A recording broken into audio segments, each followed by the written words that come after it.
Un podcast du studio Dilettante. Je lance l'enregistrement. Donc ce que vous proposez comme d'habitude, c'est de la poudre de perlimpin. La République, c'est moi. Et je ne me laisserai jamais entraîner par un opportuniste dans cette voie-là. Allez, rangez vos mines boudeuses. Rangez vos discours de rageux. Restons polis, le podcast qui explique calmement la politique. Bonjour à toutes et à tous et bienvenue dans Restons Polis, le podcast hebdomadaire qui vous parle de politique sans prise de tête avec des mots simples. On revoit la base chaque semaine avec mon camarade Nemo. Salut Nemo. Salut camarade Adrien pour le coup. Eh bah ouais, c'est vrai que le mot est bien trouvé parce que de quoi on va parler cette semaine Nemo? Oh, je vais laisser parler Alain Souchon. Quand Arlette chante, c'est de la verdure sur un monde difficile dur. Les paroles, bien sûr, ont un peu d'usure, mais elle chante avec un air pur. Elle utilise la fraîcheur mentholée, le peppermint pour donner son idée, de partager les baisers, les cerises, et même si c'est des bêtises, que c'est gentil. Et c'était Alain Souchon avec donc la chanson Arlette Laguillet sur une musique de Laurent Voulzy. C'est vrai. Et oui, bah du coup on va parler d'Arlette Laguillet. Voilà, pour une fois on va parler. Il y a tellement de choses à dire. Ouais, et puis pour une fois on va parler de quelqu'un qui est pas mort. oui, c'est vrai que oui. C'est vrai que là ça fait plusieurs morts qu'on fait là. Ouais. Bon, ouais. Et on va parler de quelqu'un qui est pas devenu président ni qui a dans le plus haut poste de responsabilité, c'était députée européenne, quoi, je pense. Ouais, c'est ça, j'allais dire, je pense, ouais. Donc, Arlette Laguillet, qui vient d'une famille assez pauvre, dans plusieurs interviews, elle a parlé donc, de son père qui était au chômage, donc des voisins qui aidaient pour manger, qui était donc, dactylo au Crédit Lyonnais, si je ne m'abuse, c'est ça, ouais. et qui donc a monté son petit syndicat. Elle a été notamment dans les grèves de 68. Et elle est rentrée à Lutte ouvrière, donc elle était déjà allée dans le syndicat Force ouvrière, ce qui n'est pas la même chose. Et donc elle était au PSU aussi. Hein. Oui, c'est vrai, oui, tu as raison. Mais alors, PSU pour rappeler... Le Parti social unifié. J'aime beaucoup comment tous les partis qui s'appellent unifiés sont en réalité viennent d'une division, mais c'est voilà. C'est ça. Enfin bref, revenons au sujet à Arlette Laguillet, donc qui a donc son engagement de militante au sein de Lutte ouvrière et qui aussi est militante féministe. Elle avait notamment témoigné sur invitation de Gisèle Halimi sur un cas de viol, si je dis pas de bêtises. Et donc en 1974, première femme à se présenter à l'élection présidentielle en France. Et après, c'est une histoire d'amour entre elle et l'élection présidentielle, si je dis pas de bêtises.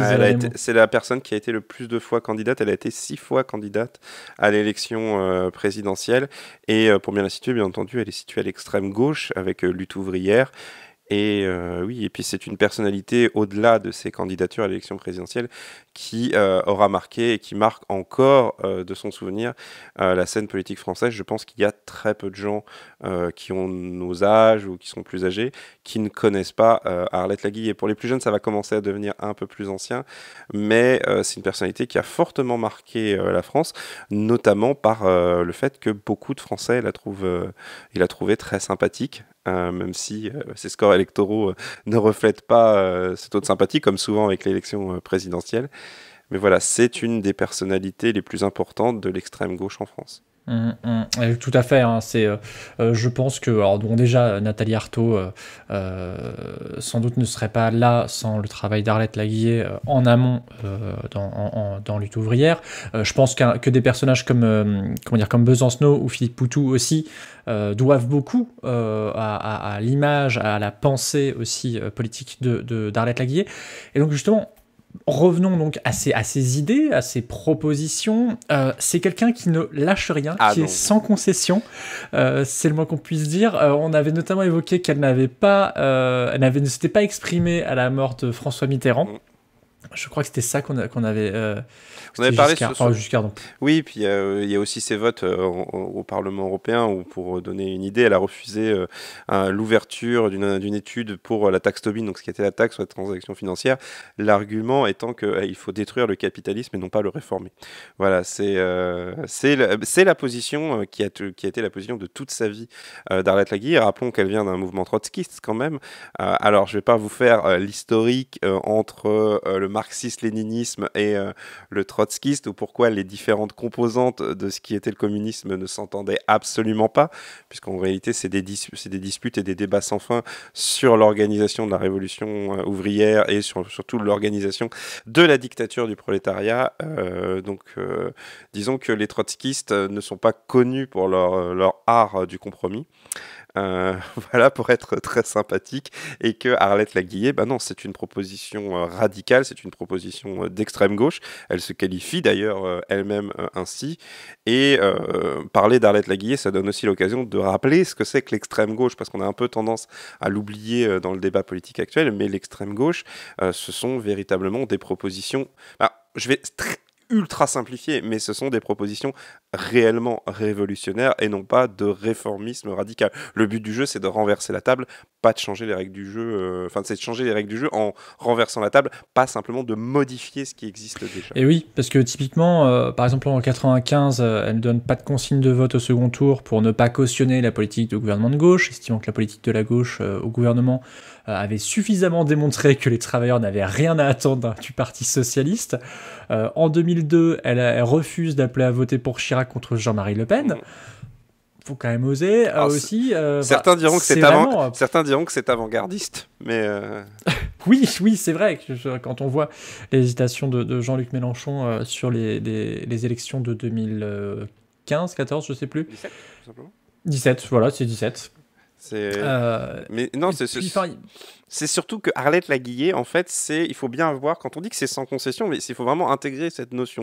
C'est-à-dire qu'il y a des moments donnés où elle a appelé à voter pour les candidatures de Mitterrand, mais sans réel espoir non plus. C'est-à-dire que dans les messages qu'on entend d'Arlette Laguiller, c'est clairement de dire, la droite, c'est le camp du patronat, et la gauche, c'est ceux qui sont qui tentent hypocritement de faire croire qu'ils sont contre eux.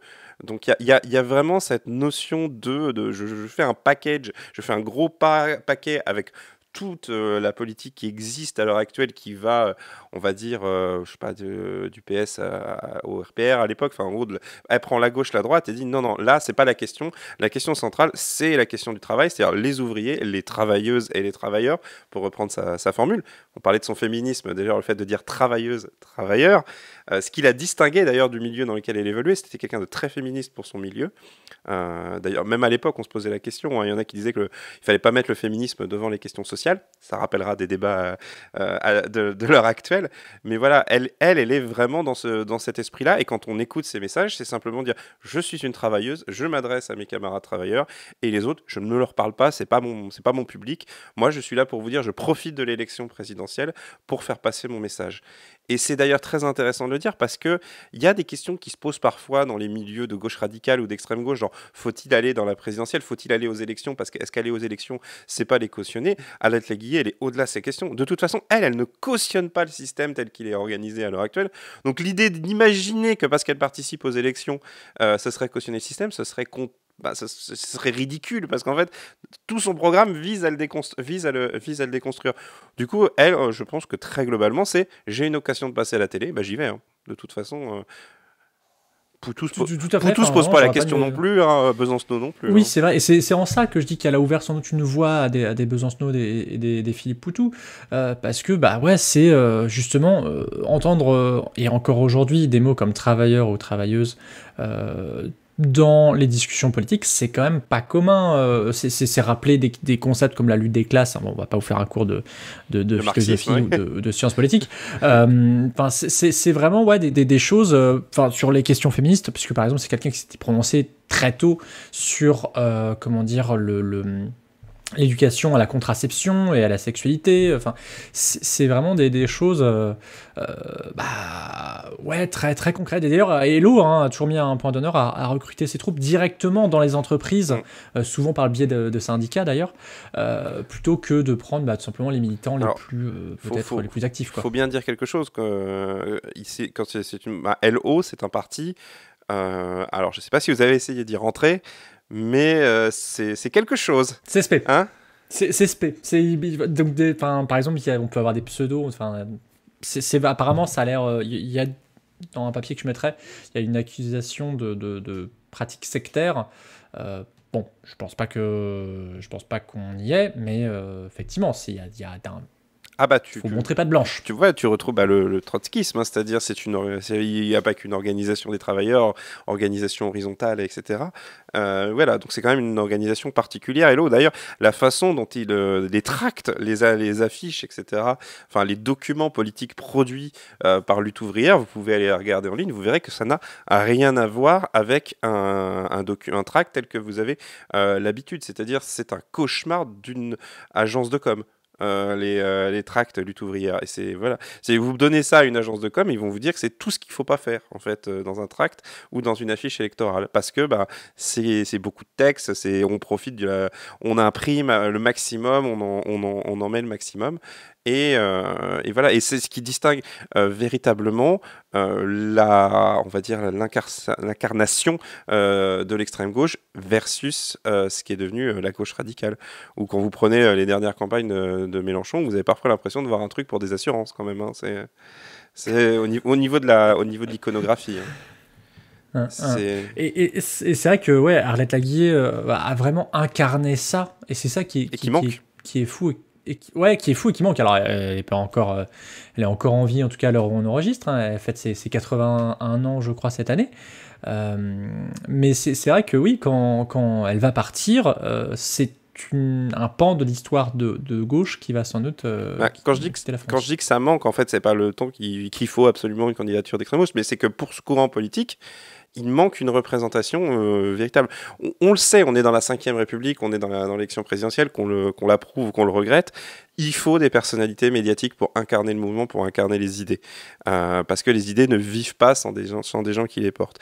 Et Arlette Laguiller, justement, elle avait cette capacité à rentrer en empathie avec tout un public qui sinon n'entendrait jamais parler, et c'est d'ailleurs le cas à l'heure actuelle, des idées de cette frange politique. C'est-à-dire que Arlette Laguiller, honnêtement, on a la chance d'avoir Internet à l'heure actuelle, allez voir des interviews d'Arlette Laguiller, allez entendre, on mettra d'ailleurs après chez Ardisson par exemple. Oui, voilà. Où Ruquier est insupportable. D'ailleurs, je me souviens d'avoir vu un extrait où elle est avec Françoise de Panafieux, Laurent Ruquier, etc. Et Ruquier est insupportable. Et du coup, mais vraiment plus sérieusement, allez écouter du Arlette Laguiller en interview ou même des portraits ou des trucs comme ça. Vous verrez, c'est impossible de ne pas la trouver un minimum sympathique en dehors du fond de ce qu'elle raconte, etc. C'est quelqu'un qui a une bonhomie, un côté... proche, ça peut être une mère, une grand-mère, une fille, c'est vraiment c'est impressionnant en fait le charisme d'Arlette Laguiller, il est impressionnant. Elle a l'air anti-charismatique comme ça, mais en réalité elle a énormément de charisme. Et on sent qu'elle vit ce qu'elle dit. C'est la chanson de Souchon, hein, c'est vrai, c'est vraiment, elle incarne... Je pense que quelqu'un qui ne serait pas un minimum extraordinaire n'aurait pas une chanson d'Alain Souchon. C'est une belle phrase. Il est dit que voilà, il y a une situation de la vie, il y a une chanson de Souchon pour chaque situation de la vie. Je pense que le fait qu'Arlette Laguiller en ait une n'est pas comment dire, et la preuve en fait qu'elle a eu un impact véritable sur toute la société française, y compris la société qui est à l'opposé complet de ses idées politiques, c'est-à-dire la bourgeoisie, la noblesse, etc. Enfin, tout le monde a entendu parler d'Arlette Laguiller. Elle a marqué sans avoir véritablement de poste marquant. Je veux dire, elle a été conseillère municipale, elle a été certes députée européenne. Ouais, parce qu'il y a la proportionnelle. Mais voilà, sinon Arlette Laguiller, c'est un exemple de personnalité médiatique de la gauche qui a réussi à percer. Je pense c'était Jean Ferrat, pardon, pas Léo Ferré. Effectivement, et vraiment l'image d'une politique, d'une pensée politique sans concession, comme on l'a dit, par exemple des abstentions sur des lois sur les emplois jeunes ou sur la reconnaissance du génocide arménien pour des questions de procédure, parce que voilà. Bon. Elle est revenue chez ses camarades, mais du coup, qu'est-ce qui se passe depuis son retrait de pas grand-chose. Je pense qu'elle est restée fidèle à ses idées, c'est-à-dire qu'une fois qu'elle a laissé la place, c'est la nouvelle porte-parole, donc Nathalie Arthaud, qui a pris le relais, et Arlette est revenue à ses affaires. On va dire, je crois qu'il y avait un article du Figaro qui, assez ironiquement, disait qu'elle était revenue à son petit capital, et puis c'est voilà quoi. C'est Arlette Laguiller. J'ai l'impression qu'elle va devenir exactement ce qu'on imagine qu'elle va devenir. C'est une femme dont la vie est intégralement dévouée à la cause du trotskisme. Elle vivra trotskisme, elle mourra trotskiste. On a quand même une sorte de baisse de popularité de ces idées, sans doute, enfin en tout cas tu me dis si je me trompe, depuis l'émergence notamment du nouveau parti anticapitaliste. C'est là où Olivier Besancenot en fait incarne de lutte ouvrière moderne. Alors, forcément les militants de lutte ouvrière vont pas être contents, mais ils ont ton adresse. Je sais pas. Non oui, effectivement. Je sais pas, est-ce que je me trompe? Mais les nuances de l'extrême gauche ne parleront jamais de toute façon au grand public, en tout cas pas dans un délai à court terme, on va dire. Mais oui, il y a effectivement Besancenot et surtout Poutou, pour moi, de mon point de vue, a vraiment pris le relais de la personnalité d'extrême gauche charismatique. Philippe Poutou, j'ai pas de sondage en tête, mais je pense quand même qu'il est assez populaire malgré tout. Et ils ont une caractéristique commune, c'est que ce sont deux personnalités qui ont un programme très radical, mais qui ne font pas peur. C'est vrai. Alors que Nathalie Arthaud, je suis pas sûr qu'on parle de Nathalie Arthaud, on regarde les campagnes de Nathalie Arthaud, c'est quand même très strict, c'est très froid, très strict, etc. Mais c'est le même programme, c'est ça qu'il faut se rendre compte en fait. C'est que lutte ouvrière, on peut leur reprocher ce qu'on veut, mais ça ne varie pas. C'est vraiment populaire, impopulaire, quelle que soit l'époque, etc. Ce sont les mêmes idées. Et comme je disais, ils vivent et ils meurent ainsi. Populaire, pas populaire, mais travailleurs et travailleuses toujours. Travailleuses et travailleuses, populaire. Enfin, je veux dire populaire dans l'opinion ou pas. Oui, mais je trouvais ça intéressant justement, ce biais-là. En tout cas, moi j'ai dit tout ce que j'avais à dire sur Arlette Laguiller. Je sais pas si tu veux ajouter quelque chose. Juste un truc quand même, bien insister sur son côté féministe. Je trouve que c'est important parce que c'est quelque chose qui dénote dans son profil, c'est-à-dire que vraiment Arlette Laguiller, elle est prévisible, elle est ultra prévisible, mais alors son féminisme, j'avoue que vu le milieu dans lequel elle était, vu le contexte, je suis toujours impressionné que là aussi, elle est restée droit dans ses bottes, quoi. C'est vraiment, elle n'a jamais transigé sur les questions de féminisme, en tout cas pas à ma connaissance, mais elle portait véritablement ça, et son féminisme lui ouvrait des passerelles avec des milieux qui étaient totalement différents du sien aussi, quoi. Et mais on peut comprendre, c'est une femme qui s'est imposée dans des luttes syndicales, dans des milieux politiques qui étaient quand même assez virilistes, et donc voilà, Arlette Laguiller n'a jamais oublié qu'elle était une femme et qu'elle avait qu'elle avait une adhésion au féminisme, quoi. Et ça me paraît très intéressant, et je serais allé jusqu'à dire que c'est aussi en partie ce qui explique la sympathie de pas mal de gens envers elle. C'est marrant parce que j'entendais une interview récente de 2020 d'Arlette Laguiller qui demandait est-ce que Arlette Laguiller, est-ce que vous êtes MeToo? Je pense que c'est MeToo qui est Arlette Laguiller, et je trouvais ça assez rigolo, quoi. Avant-gardiste sur certains points à ce niveau-là. Voilà, donc en tout cas on espère vous avoir fait découvrir cette figure de la politique française et son côté avant-gardiste. Et je terminerai juste sur un truc. Ouais. C'est une question à la con, mais si tu devais emmener quelqu'un du spectre politique en vacances, il y a beaucoup d'hommes politiques que tu ferais mais Arlette Laguiller. Franchement, allez prendre le poulet frites du dimanche avec Arlette Laguiller et un bon petit rouge si vous buvez de l'alcool. Enfin, prenez pas de poulet si vous êtes végétarien, mais voyez l'idée, quoi. Je pense qu'il y a peu de gens qui diraient non. Oui, mais je trouve qu'effectivement c'est un stress test assez intéressant. C'est ça le charisme aussi. C'est ça le charisme, tout à fait. Merci beaucoup Nemo. Merci Adrien. On te retrouve dans Canapé Game, À Gauche Toute et Swing Stage, j'ai rien oublié. Non, et puis on te retrouve aussi dans À Gauche Toute. Oui, c'est vrai, tout à fait. C'est effectivement, et où on retrouve camarade Jean-Baptiste, JB de ce petit pseudo. Merci à Suzy Q pour le générique, merci à PodCloud qui nous permet d'avoir un flux RSS, merci à YouPod qui nous permet d'être sur YouTube, et merci surtout à vous, les travailleurs et travailleuses qui nous écoutez. Les travailleuses et les travailleurs. Oui, putain, mais oh là là. Arlette me mettrait des baffes et a raison. En tout cas, on espère que ça vous a plu et on se retrouve la semaine prochaine pour un nouvel épisode de Restons Polis. À la semaine prochaine. À la semaine prochaine. Eh bien oui, je suis une femme et j'ose me présenter comme candidate à la présidence de cette République d'hommes. C'est légal et pourtant cela choque, cela paraît étrange, même aux hommes de gauche, et cela doit l'être puisque je suis la seule. Travailleuses, travailleurs, nous allons en entendre des promesses et des mensonges de la part des grands candidats. Il y en aura pour les femmes, pour les jeunes, pour les vieux, pour les petits commerçants, pour les agriculteurs. Ils vont le faire parce qu'ils ont besoin de nos voix pour être élus. Travailleuses, travailleurs, oui, je m'adresse à vous en particulier, bien que cela fasse sourire dédaigneusement tous ceux qui méprisent les travailleurs du rang. Et c'est le cas de tous les grands candidats qui font semblant de traiter de la même façon, le temps d'une élection, un chômeur et un milliardaire comme Bouygues pour s'aplatir ensuite devant le second et envoyer les CRS contre le premier. L'égalité par le bulletin de vote est une tromperie. Je parle seulement d'un programme qui, au lieu de privilégier les intérêts de la classe capitaliste, rétablirait un peu l'équilibre entre celle-ci et les travailleurs, en supprimant une partie des privilèges économiques des propriétaires de capitaux, afin d'améliorer le sort des classes populaires. Nous devons distinguer nos voix de ceux qui sont dans l'autre camp. Et si je vous propose de le dire en votant pour ma candidature, ce n'est pas pour m'élire, ni pour me procurer un quelconque strapontin dans un ministère même de gauche, mais pour compter tous ceux qui sont dans le camp des travailleurs. Servez-vous de mon nom pour le faire, car c'est le seul vote qui ne sera pas ambigu. Et si je vous dis votez Arlette Laguiller, c'est pour vous dire votez pour le camp des travailleurs, votez pour la politique des travailleurs.